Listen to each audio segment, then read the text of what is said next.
Good morning बच्चों, स्वागत है आप सभी का। आज हम स्टार्ट करने जा रहे हैं अपना टॉपिक है chemical equation and reaction part 2। Part 1 हमने प्रीवियस लेक्चर में डिस्कस किया था, जिसमें हम पढ़ चुके हैं what is chemical reaction, what is chemical equation.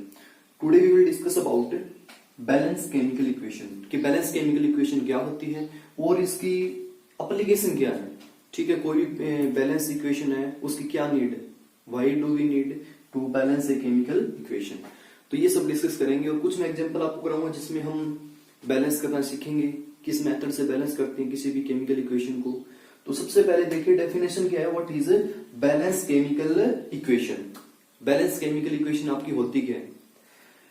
Equation in which total number of atoms of different elements, मतलब कि आपके रिएक्टेंट के अंदर टोटल जितने भी एटम्स हैं, कितने भी डिफरेंट टाइप के आपके एलिमेंट्स के एटम हो सकते हैं, must be equal to total number of atoms of different element in product side.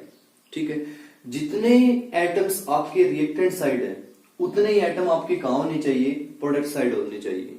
तो उस इक्वेशन को हम क्या बोलेंगे, बैलेंस केमिकल इक्वेशन। अगर दोनों साइड नंबर ऑफ एटम आपके रिएक्टेंट और प्रोडक्ट में बराबर नहीं है तो वो आपकी बैलेंस केमिकल इक्वेशन नहीं कहलाएगी। क्लियर है? डेफिनेशन मैंने आपको बता दिया, अब करते हैं इसके कुछ एग्जांपल जिससे क्लियर हो गए कि डेफिनेशन क्या है। तो सबसे पहले एग्जांपल नंबर 1 लेते हैं। आपका पढ़ा है आपने कि जब हम मैग्नीशियम को बर्न करते हैं एयर की प्रेजेंस में, हीट करते हैं इसको, तो ये आपका कन्वर्ट हो जाता है किसमें, मैग्नीशियम ऑक्साइड में कन्वर्ट हो जाता है। इस इक्वेशन की बात करें तो हम देखते हैं कि इक्वेशन बैलेंस है या नहीं है, चेक करते हैं। यहां एक तरीका बताता हूं आपको, इसमें कितने एटम्स हैं, कितने डिफरेंट टाइप के एटम्स हैं, 2 टाइप के हैं। तो आपका मैग्नीशियम है और दूसरा आपका क्या है, ऑक्सीजन है। तो ये आपके क्या है, एटम्स। अब reactant side and product side, R means reactant, P means product. अब मैग्नीशियम रिएक्टेंट साइड कितना है आपका, 1 है। प्रोडक्ट साइड भी कितना है आपका, मैग्नीशियम 1 है। आगे कुछ नहीं होता तो 1 होता है, यहां 1 है। अब ऑक्सीजन की बात करें तो रिएक्टेंट साइड आपकी कितनी है, 2 ऑक्सीजन। प्रोडक्ट साइड बात करें तो आपका 1 ही ऑक्सीजन है, तो यहां लिख देंगे हम 1। अब देखो मैग्नीशियम तो आपके बैलेंस है, कोई जरूरत नहीं है बैलेंसिंग की। लेकिन ऑक्सीजन की बात करें तो रिएक्टेंट साइड आपकी 2 है लेकिन प्रोडक्ट साइड कितना है, 1 है। ये बैलेंस नहीं है।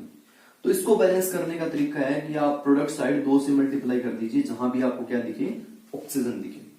अब ऑक्सीजन तो यही है तो आगे इसके 2 से मल्टीप्लाई कर देंगे। तो अब आपके दोनों साइड ऑक्सीजन एटम बैलेंस हो चुकी हैं। चेक करते हैं मैग्नीशियम में कोई दिक्कत तो नहीं है। मैग्नीशियम आपके प्रोडक्ट साइड अब कितने हो चुके हैं, 2 हो चुके हैं। और रिएक्टेंट साइड आपकी कितनी है मैग्नीशियम, केवल 1 है। तो इसको हम क्या करेंगे, 2 से मल्टीप्लाई। तो रिएक्टेंट साइड जहां भी आपको मैग्नीशियम दिखी उसको कितने से मल्टीप्लाई करना है, 2 से। अब इसको हमने 2 से मल्टीप्लाई कर दिया। अब चेक करो इक्वेशन ये बैलेंस है या नहीं है। 2 मैग्नीशियम रिएक्टेंट साइड है, 2 आपकी प्रोडक्ट साइड है। ऑक्सीजन आपकी 2 है रिएक्टेंट साइड और 2 है प्रोडक्ट साइड। याद रखना ये जो 2 से मैंने मल्टीप्लाई किया ये दोनों के लिए, मैग्नीशियम के लिए भी है ये और ये ऑक्सीजन के लिए भी है। लेकिन अगर पाँव में कहीं 2 लग जाता है तो वो ओनली उस पर्टिकुलर एटम्स के लिए होता है, कंप्लीट मॉलिक्यूल के लिए नहीं होता। क्लियर? लेकिन जब हम आगे मल्टीप्लाई करते हैं तो वो दोनों के लिए होता है। क्लियर? तो यहां से ही इक्वेशन आपकी क्या बोलेंगे, बैलेंस है। क्लियर है? पहला एग्जांपल, स्टेप बाय स्टेप चलना है आपको। सबसे पहले मेटल को बैलेंस करते हैं हमेशा, जहां भी आपको मेटल दिखे सबसे पहले मेटल को बैलेंस करना, फिर ऑक्सीजन को और हाइड्रोजन को किसी स्टेप में आप फॉलो कर सकते हो। क्लियर है? तो ये आपका पहला एग्जांपल है। अब माइंड में क्वेश्चन ये आता है बच्चों कि हमें किसी भी इक्वेशन को बैलेंस करने की क्या नीड है, why do we balance a chemical equation, unbalance में क्या ऐसा नुकसान है। तो अपने 9th क्लास के अंदर पढ़ा होगा कि law of conservation of mass क्या कहता है कि total mass of reactant must be equal to total mass of product. Law of conservation of mass ये कहता है, या तो ऐसे लिख सकते हो इसको, या फिर लिख सकते हो matter can neither be create nor be destroy. इसके अकॉर्डिंग जो मास रिएक्टेंट का वही किसका रहना चाहिए, प्रोडक्ट का रहना चाहिए। अब जब अनबैलेंस थी अपनी इक्वेशन, ये तो बैलेंस है, अनबैलेंस का एग्जांपल बताता हूं आपको। इस इक्वेशन को जब हमने अनबैलेंस लिया था स्टार्टिंग में, ये ऐसे थी। अब चेक करते हैं इनका मास क्या इसको फॉलो करती है ये इक्वेशन या नहीं करती। तो सबसे पहले मैग्नीशियम का मास कितना होता है 24। अब एक ऑक्सीजन का 16 ऑक्सीजन है, कितनी आपकी 2 है, तो कितना हो गया 32। तो 24 प्लस 32 56 यूनिट हो गया इसका मास रिएक्टेंट साइड। अब बात करते हैं प्रोडक्ट साइड। मैग्नीशियम का आपका 24, ऑक्सीजन का 16, टोटल कितना हो गया यहाँ से 40 यूनिट हो गया। क्लियर। तो आपने यहां से क्या देखा कि जो मास रिएक्टेंट का है वो प्रोडक्ट के इक्वल नहीं है, बल्कि रिएक्टेंट का मास क्या है ज्यादा है। तो ऐसा कभी भी पॉसिबल नहीं है, क्योंकि मैटर को न तो हम बना सकते हैं न हम खत्म कर सकते हैं, इसलिए ये चीज पॉसिबल नहीं है। दोनों का मास हमेशा क्या होना चाहिए, बराबर होना चाहिए।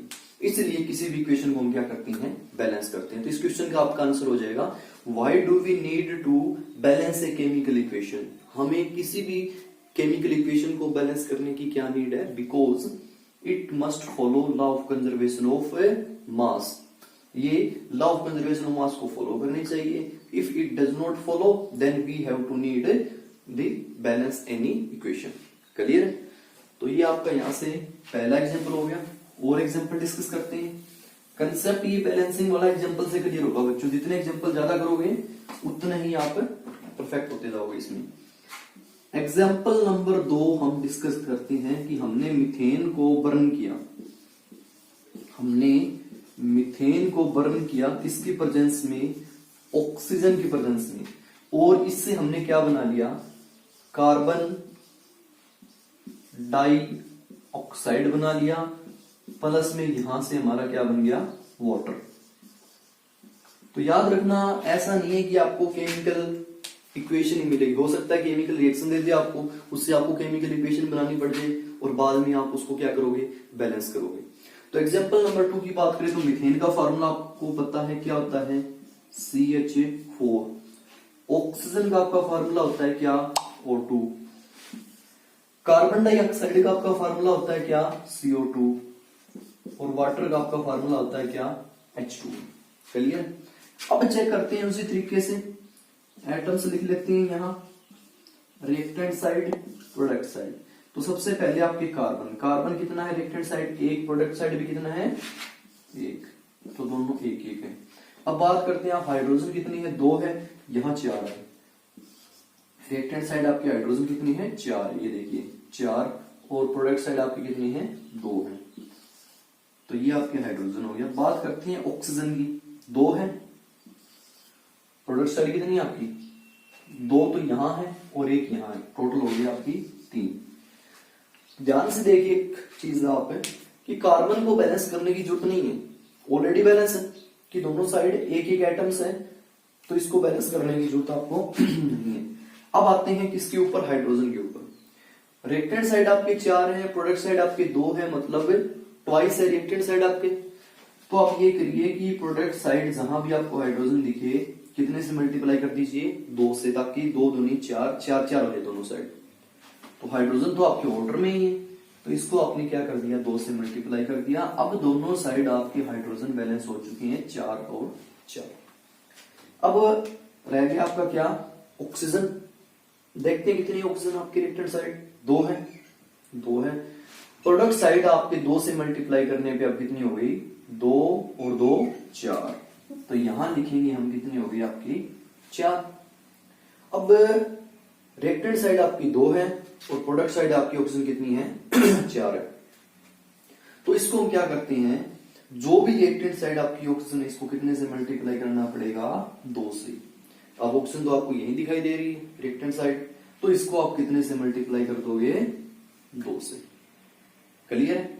अब चेक करो सारे के सारे एटम बैलेंस है क्या, यहां से चेक करें 4 4 4 4 1 1, यहां से चेक करें 1 कार्बन 1 कार्बन, 4 हाइड्रोजन 2 दूनी 4 हाइड्रोजन। याद रखना जो आप आगे नंबर ऑफ मोल से मल्टीप्लाई करते हो ये हमेशा जो यहाँ इसके मॉलिक्यूल के जो नंबर ऑफ एटोमेटिसिटी होती है इससे हमेशा मल्टीप्लाई होती है। याद रखना 2 दूनी 4 काउंट होंगे यहाँ पे इसके।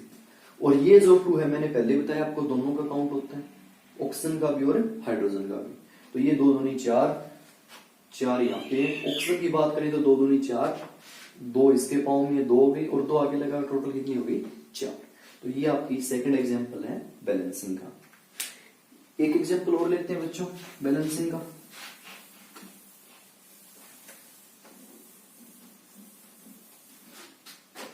एग्जांपल आपका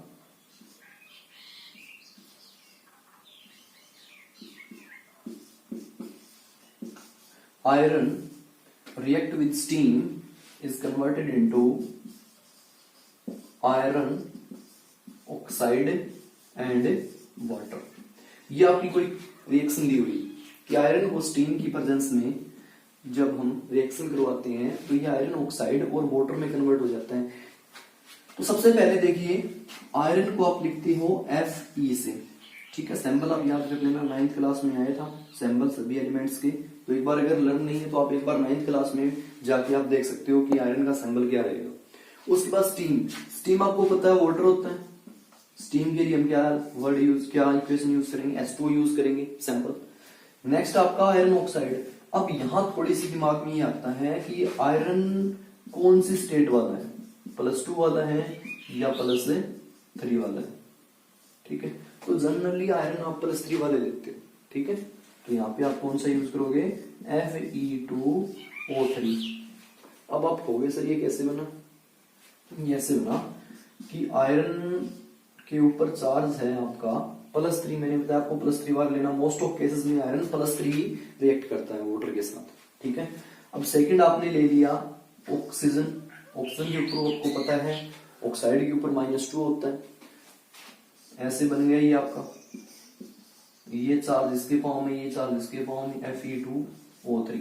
9th क्लास में बहुत अच्छे से आपने फार्मूला मेकिंग की है, वहां से ही आया आपका Fe2O3। फिर भी मैंने आपको बता दिया कि ये फार्मूला यहाँ से आयरन ऑक्साइड का कैसे बना। आयरन मैंने बता दिया आपको +3 स्टेट में है। ऑक्साइड मतलब O के ऊपर 2 नेगेटिव, दोनों की जो चार्ज है वो आपने क्या कर दिए, ऐसे ट्रांसफर कर दिए। तो Fe2O3 आपका फार्मूला बन गया यहाँ से। नेक्स्ट आगे बात करते हैं वाटर, H2O, हाइड्रोजन गैस। और यहाँ पे आएगा आपका हाइड्रोजन, हाइड्रोजन गैस बाहर निकलती है। तो यहाँ पे हो गया आपका H2। क्लियर। अब वही तरीका अपना atoms, reactant side, product side. एक तो आपकी मेटल है आयरन, दूसरा ऑक्सीजन है और तीसरा क्या है, हाइड्रोजन है। आयरन रिएक्टेंट साइड 1 है, प्रोडक्ट साइड आपकी 2 है। ऑक्सीजन आपकी कितनी है, 1 है। इधर कितनी आपकी 3 है। हाइड्रोजन कितने हैं, 2 है। इधर भी कितने हैं, 2। तो ये हमने total number of atom different elements के लिख लिए।